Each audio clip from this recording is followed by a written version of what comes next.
Welcome back to GSMC's Down by Contact Sports Podcast. I am your host, Jeremy Lapidus. Today is Wednesday, March 26th, if you are just tuning in.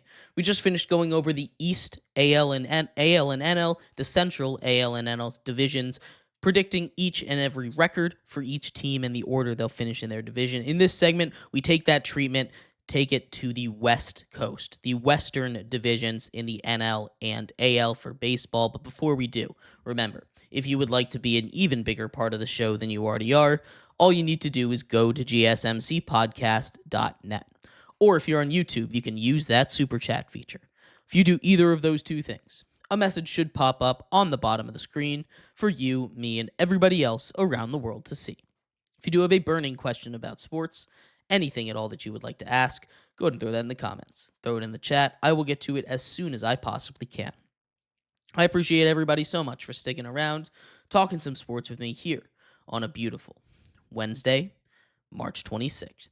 But like I was saying, we are going to get into our next segment here, that having to do with the Western divisions. And this is going to be a doozy. We'll start off in the NL West, one of the most stacked divisions in all of baseball this year. Starting off at a team not super stacked, the Colorado Rockies. The Rockies were the worst team in their division last year, and if you expect them not to be the worst team in their division this year, I think you're crazy. This is a Rockies team that did not do enough when it comes to making improvements this year for their team. They bring in Scott Alexander, Thairo Estrada to the Major League roster, as well as Kyle Farmar. They just lose a little bit too much. Cal Quantrill, Brendan Rodgers, they lose Daniel Bard, Charlie Blackmon, Jake Cave, Dakota Hudson, Peter Lambert, all of these guys. It's just not good, right? They make a trade with the Guardians, move off of Nolan Jones in exchange, get Tyler Freeman and Owen Miller. This is a team that there just isn't too much great to say about them. Their owner's been cheap.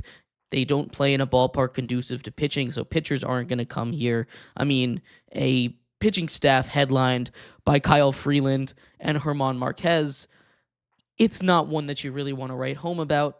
Unfortunately, it's the reality for the Rockies. I expect them to struggle again this year. 60-102 is my record prediction for them. The Giants are fourth here. They are going to be solid. They're an average baseball team. I like a lot of what they've done, but I just don't think there's enough to compete with the top dogs in this division. The top three are all going to be very good, and I think the Giants just fall short of that, and that tier below them, 500, 81, and 81. At number 3, we take a big step up here. The Padres win 90 games. Last year, you can argue that they were the best team in the NL. They took the Dodgers to the brink. Unfortunately, the Dodgers were able to come back against them. This is a really talented Padres team. This San Diego Padres team only got better, right? We're talking about a lineup. They still have Luis Arias, Fernando Tatis, Jackson Merrill, Manny Machado, Jake Cronenworth, Xander Bogaerts. They add Gavin Sheets and Jason Hayward. Still have Elias Diaz. This is a really solid roster. And when you get to the pitching, there's not another weakness there. You've got Michael King that you got in the Juan Soto trade. Dylan Cease, who you traded for in the last offseason.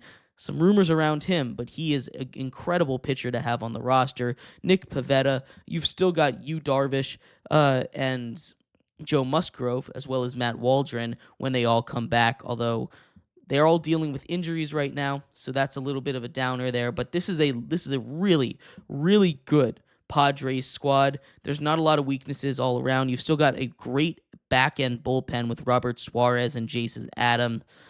Even though you do lose a couple pieces, this is a Padres team that I think will be able to compete with the best of them. They win 90 games and are just third place in their division. At second place, I've got this Diamondback squad. I love what the Diamondbacks did. They bring in Corbin Burnes. You want to talk about a 1-2 punch. You've got Corbin Burnes and Zach Gallen right there, but that's not it, right? This is an Arizona Diamondbacks team that goes about six deep. when it comes to starting pitching. Of course, you've got Burns and Gallen, like we talked about, but you've got Merrill Kelly as well, that made the American team a couple years ago in the World Baseball Classic. Brandon Pfaadt, who pitched really big innings in the playoffs. You've got Eduardo Rodriguez as well as Ryan Nelson, who can come in and start some games for them.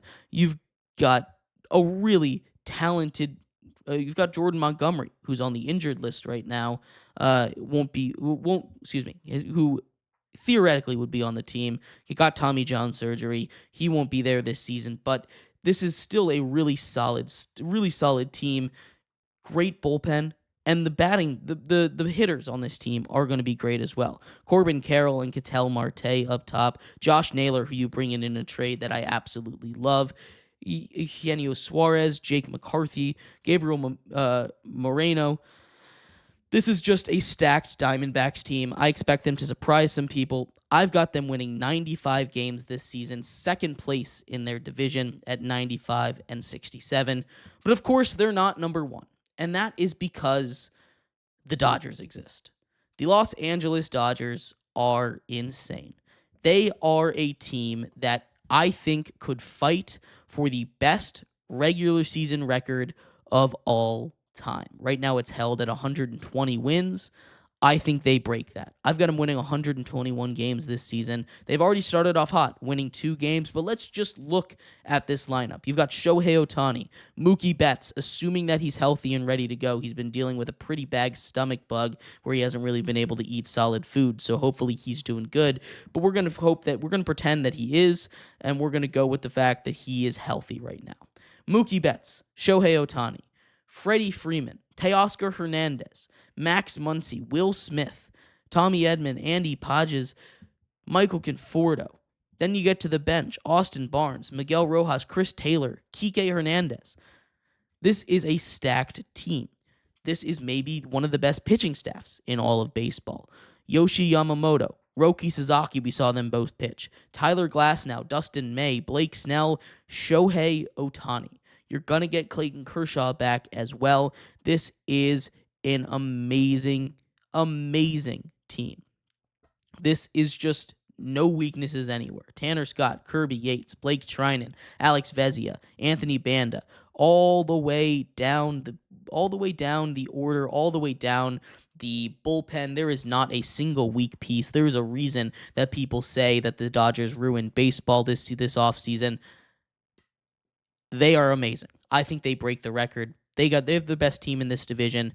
Rockies 5, Giants 4, Padres 3, Diamondbacks 2, and Dodgers number 1. But getting to our final division here in baseball, we have the AL West. And this division, I think, is going to be really interesting, actually. The Angels, I don't think, have much of a shot. They're projected 71-ish games.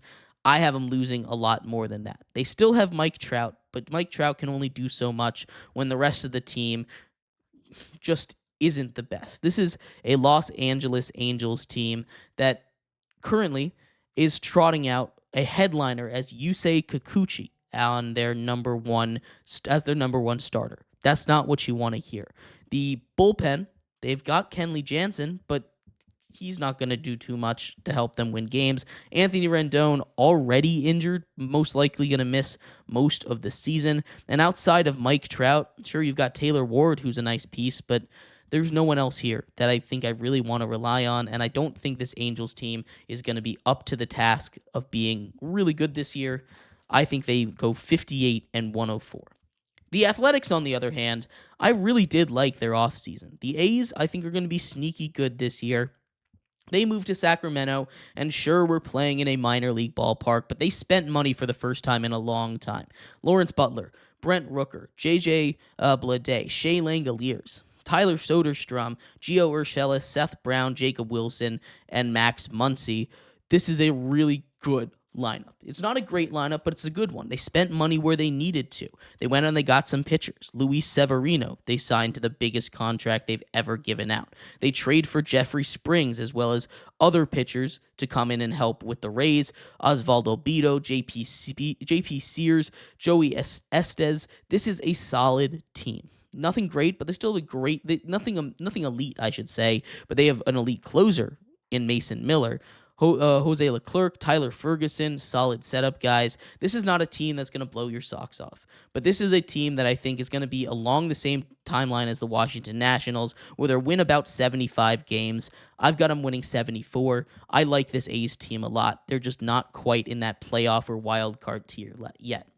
At number 3 in this division, though, I've got the Seattle Mariners. I would have loved to see the Seattle Mariners make a big move to get a bat, because this is a Mariners team that probably has the best pitching staff in all of the MLB.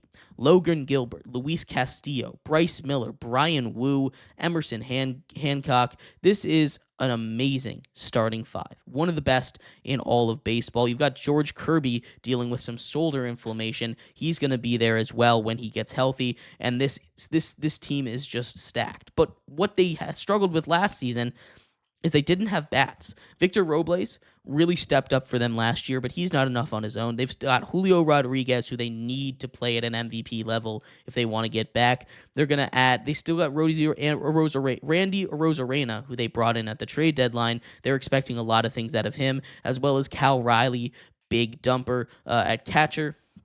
But outside of those 4, there's not a lot of big bats. You're relying on Luke Raley, Jorge Polanco, Rowdy Tellez, Ryan Bliss, and J.P. Crawford to get you over the finish line. Sure, you've got a couple of other guys to rely on, but this is it's just not what you need. This is a team that had a weakness, and they didn't address it in the offseason, so I don't think that's going to be enough for them to win this division. But with that pitching staff, they can compete with just about anybody. At number 2, I've got the Astros, also winning 88 games. I think they've got the tiebreaker over the Mariners, though. This is a really interesting Astros team. I think they definitely got worse. I think this is an Astros team that absolutely got worse. They lose a lot of talent. Namely, they lose Alex Bregman. They also lose Justin Verlander, lose Jose Urquidy. They lose Yusei Kikuchi, who they gave up a lot for. They lose Hector Neris in the bullpen. They lose Kendall Graveman and Caleb Ferguson. They lose a lot of solid arms. Ryan Presley they trade away.